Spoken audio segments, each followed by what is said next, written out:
Ghanaians will vote for NPP if we eschew Monecracy, Professor Oquaye. A former Speaker of Parliament, Professor Aaron Mike Oquaye, has urged the new Patriotic Party, NPP, to follow the traditions and principles of the party to win the support of the people in its quest to retain power in 2024. He said members of the party must shun Monecracy and abide by the tenets of truth, fearlessness, critique, and hard work. We would want to resolve that we will follow not after Monecracy but we will follow the principles and tenets of the tradition. The tradition of truth, fearlessness, critique, of working hard by principle and by valor. If we do that, Ghanaians would repeatedly come and knock at our door in order to invite our government to take over the reins of governance in this country, Professor Oquaye said. He made the call when he launched a book in honor of the late Bafore Akato, a celebrated statesman and astute politician, in Accra on Wednesday, August 31, 2022. Titled, Bafore Akato, A Royal Patriot and the Making of Ghana, the book is a collection of speeches and articles made by famous speakers about the exploits of the late Bafore Akato, with particular reference to the annual Akato and 7 others lectures organized by the Ghana Law School. Professor Oquaye, who co-edited the book, described Ase Akato as a man of valor and encouraged members of the NPP and its leadership to emulate his ideals and principles.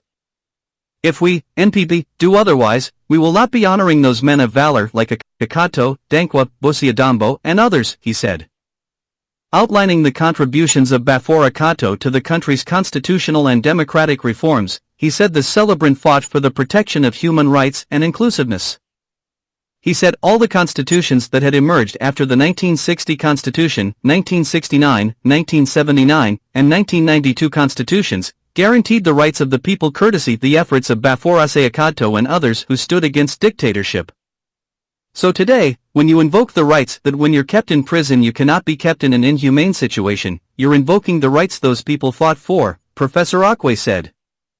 Nana Professor Susubribi Krabi Abuatan Asante, the paramount chief of Asante Asakara, described the late Bafore Akato as an influential traditional and political leader in the history of Ghana.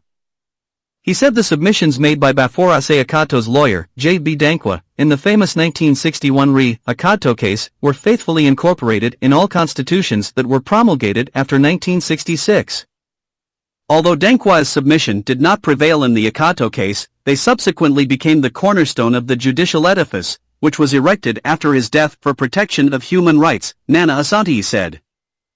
Mr. Stephen Isuntim, the national chairman of NPP, said the memory of Bafore Akato must be a lighthouse that beckons us to navigate towards patriotism.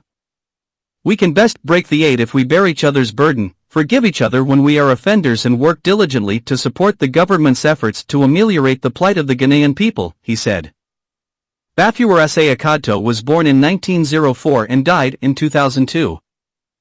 He was a Ghanaian agriculturalist, traditional ruler and politician. He was the direct descendant of Asante Hani Ase Bansu and was chosen by Nana Sir Ajiman Prempeh II as a senior linguist for the Asante kingship in 1935, a position he held for 68 years until his death. He combined his role as a traditionalist with national politics in the early 1950s. As the founder and leader of the National Liberation Movement, NLM, he contributed to the formation of the NLM, the main opposition party of Osajifo Dr. Kwame Nkrumah's Convention People's Party, CPP. He was among prominent politicians who opposed the rule of the Nkrumah government and pushed for multi-party democracy. Nia Ghana, Accra.